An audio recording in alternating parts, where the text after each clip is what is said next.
there, Virgo. Welcome to your end of January 2021 General Tarot Update. It's Raina here. So,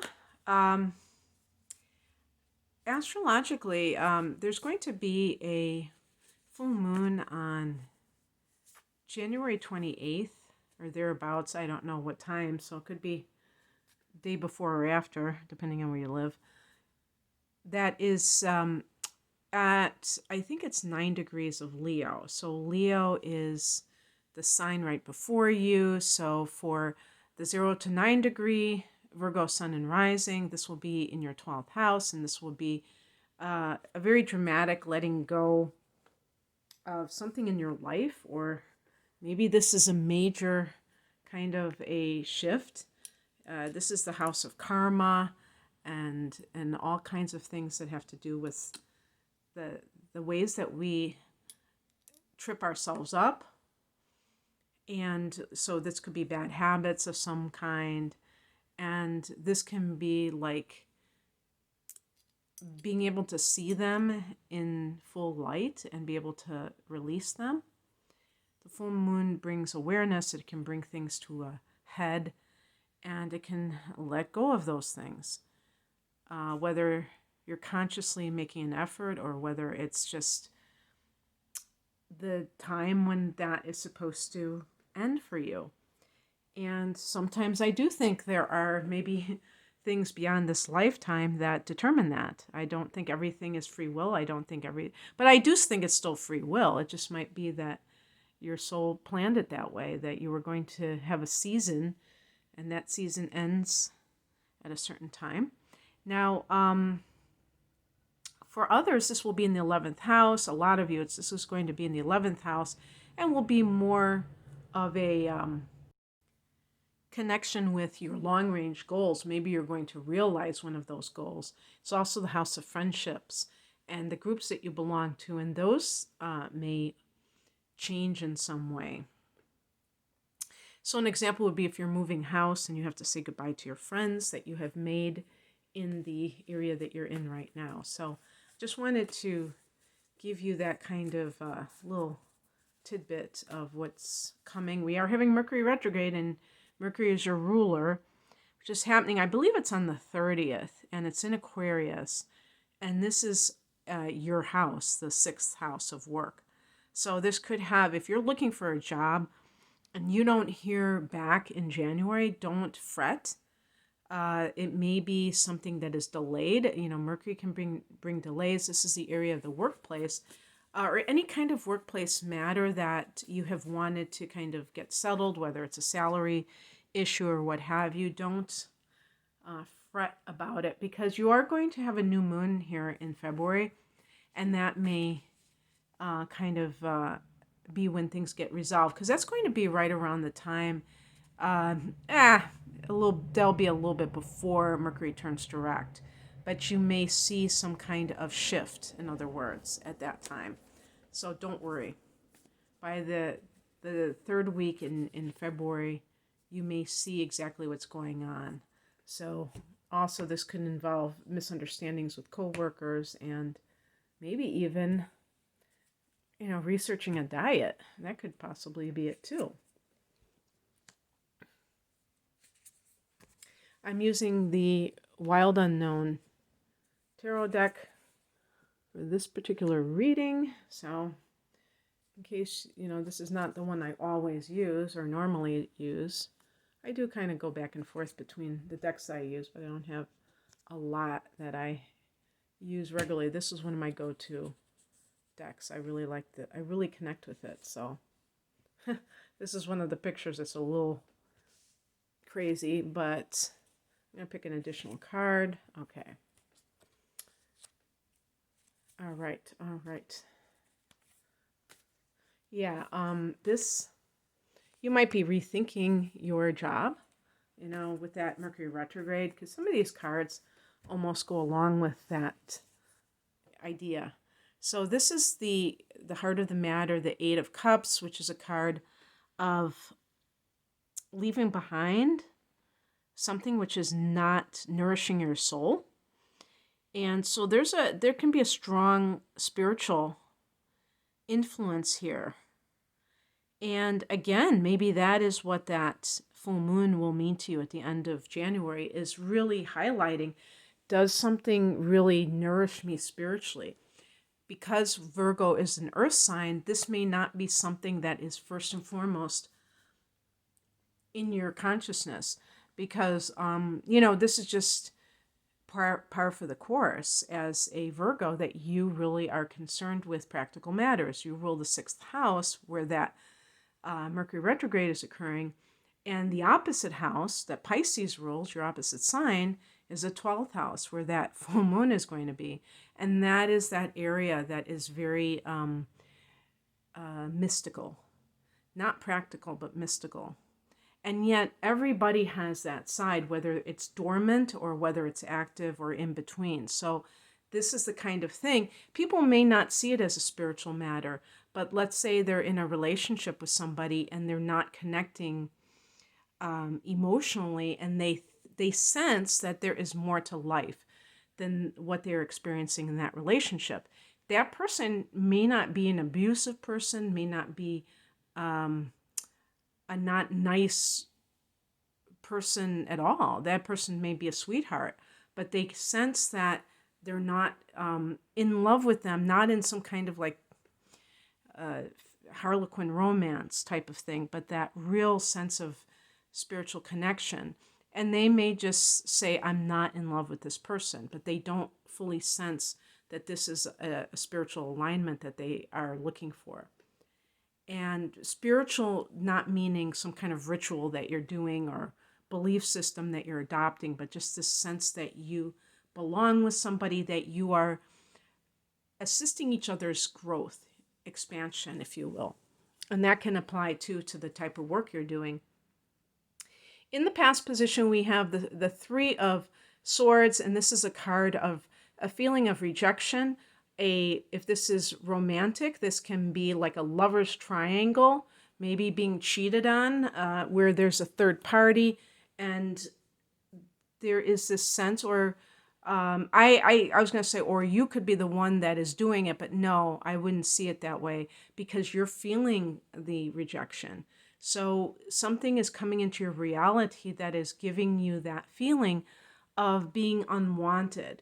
In the workplace, this typically will be some kind of like being passed over for a promotion, and feeling as if you don't have that kind of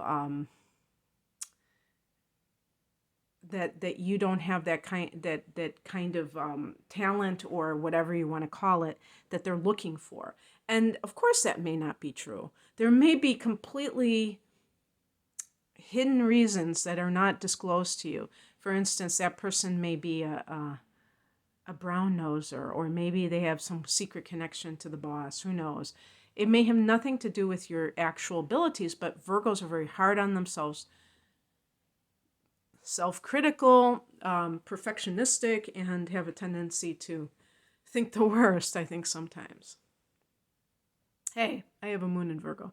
I've said this a million times. I have a moon in Virgo, so I totally get it. It's probably worse with the moon in Virgo, actually, I think, in a lot of ways. But certainly people who have the sun in Virgo or Virgo rising can really want that feeling that they are valued, and that other people see their talent because of being so self-critical. It's like, if they don't have that tangible proof from, because somebody else is giving it to them, they may think the worst of the situation.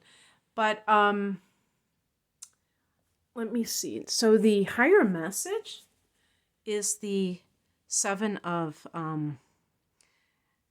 Swords. This is such a great depiction of it. Totally different than the Rider-Waite version, the Pamela Coleman Smith, or in my Morgan Greer deck, which kind of shows some kind of a sketchy person slinking away. This is a fox, and it's cute, but it gives you a hint of what this card is about, which is about somebody doing something maybe deceptive, or in some cases it can be that you have to, because this is the spiritual advice, if you will, something like that, you have to be discreet. You have to play your cards right, pardon the pun, that you can't be necessarily in somebody else's face about whatever's going on. So this is an example. Let's say you're involved in a relationship with somebody and they have cheated on you. They have, or maybe this is even about cheating per se, but about a sense of emotional rejection, that you feel that they don't have, that they don't really love you, that they never kind of show it. And it's not just a question of them saying it, but even they don't seem that they enjoy your company. They're always kind of like making excuses to be around. And this could be like a marriage partner. And in those types of scenarios, I would say that one of the big ones is that maybe you got married or moved in together because you were going to have a child together. And so it was like you felt like it was the right thing to do, but one or both of you weren't really that into it. And that can feel very, like a source of rejection. If that person is always kind of making excuses not to be there, maybe they're a workaholic, and you feel like you sense that there's more to life than that. And so you want to walk away from that, but it may not be that simple to do so. And so the Seven of Swords would be as a spiritual message. If you really want to have if you want to leave with the greatest ease, you have to do so very cleverly. Sometimes if this is like a work situation that your heart isn't into it, maybe you didn't get a promotion and you feel like you don't have any, that there's not a future in where you're at, you may just be tempted to tell them to take their job and shove it, but you have to be clever about it, clever like a fox, crazy like a fox, to be able to, so you can leave on a good note, so that you don't get blacklisted, or they don't, that they don't take retribution against you. What's crossing you is the High Priestess, which is your higher self, connection with the higher self.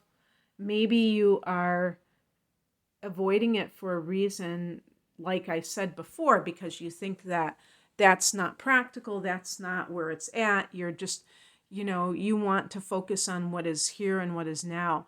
And like, I have a lot of Earth in my personal planets, and believe it or not, even though I'm doing this type of thing, I tend to have some of those attitudes. And I would say, just because of my own mentality, that it enhances your life when you have the balance between the spiritual and the material, because it puts life in perspective, but it also can give you those tools, whether it's kind of a more settled mind instead of the typical high-strung Virgo worry warts, thinking too much type of nature, self-critical type of nature.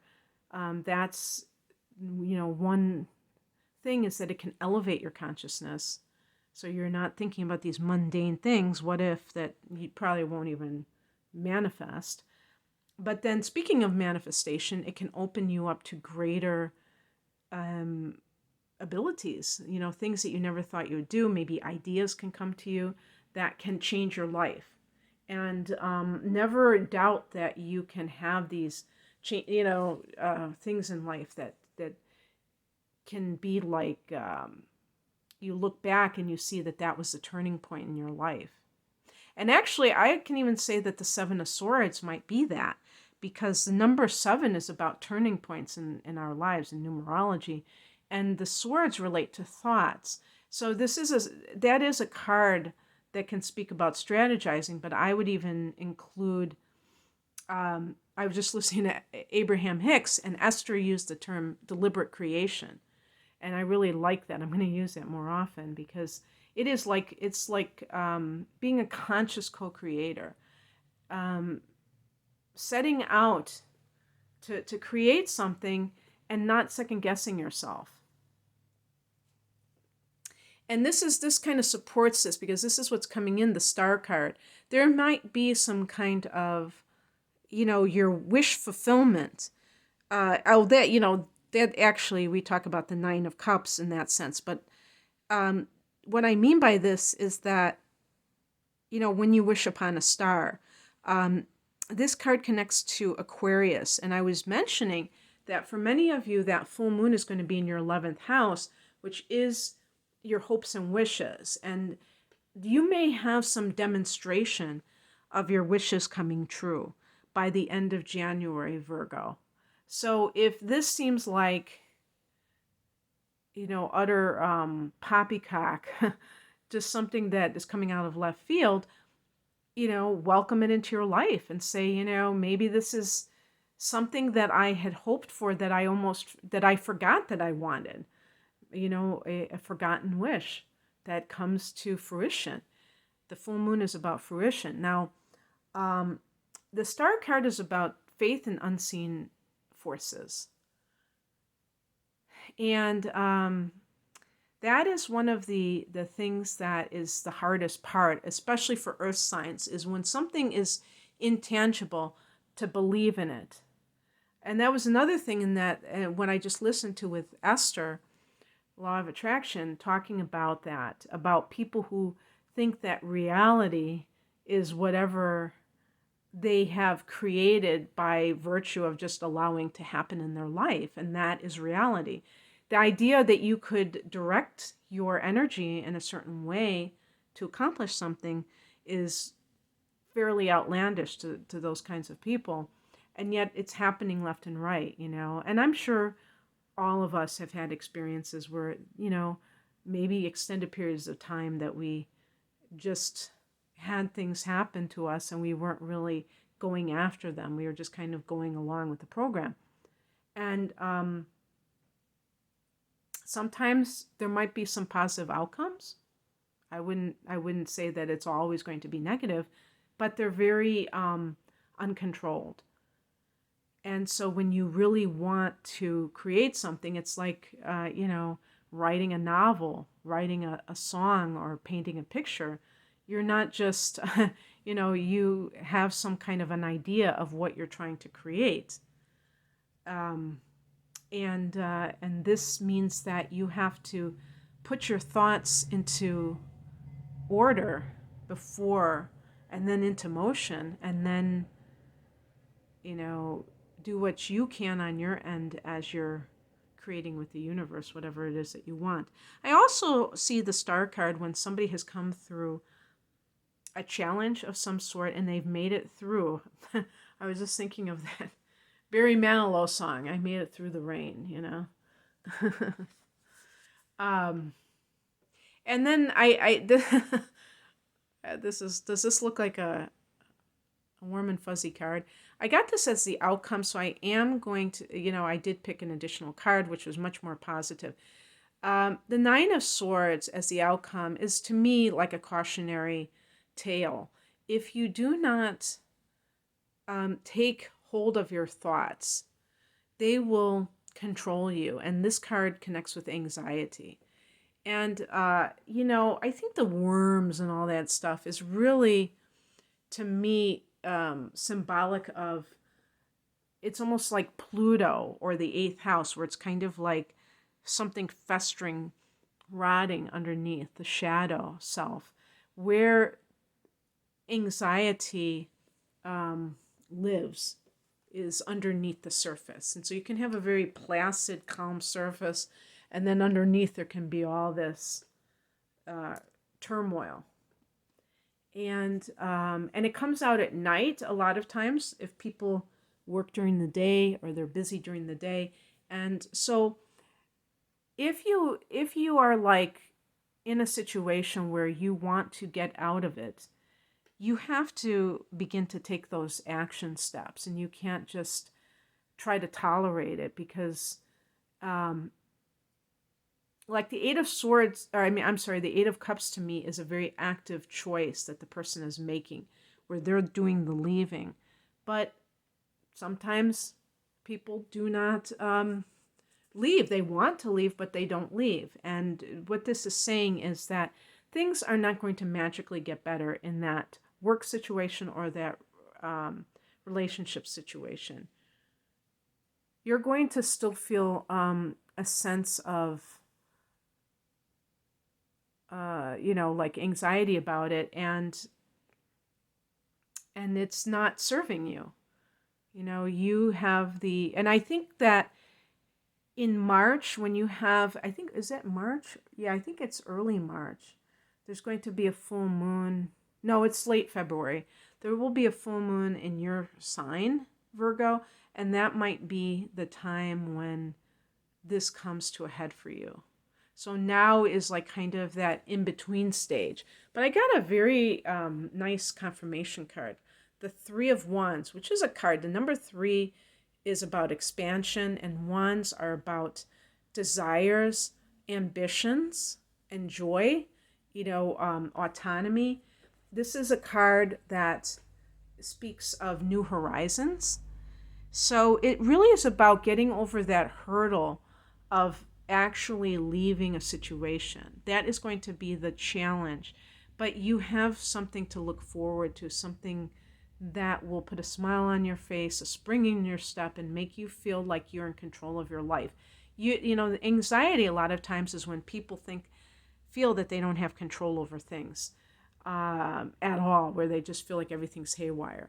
And the Three of Wands is a creative card where you're creating things, but you're also autonomous. And this may be something that you have been longing for, but you didn't know how to make happen. So whether it's starting your own business, which is a big thing I could see, this is entrepreneurial energy, some kind of creative endeavor that you do that is yours and yours alone, that you don't have to consult with anybody to decide what to do. It's your baby.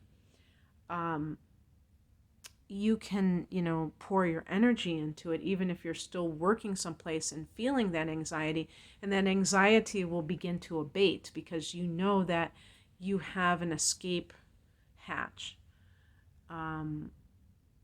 Or you're making plans, like the Seven of, strategizing, Seven of Swords, and you're feeling that sense of relief because you're moving in the direction of your dreams. Okay, that's what I have for you, Virgo. I hope that, this resonated in some way.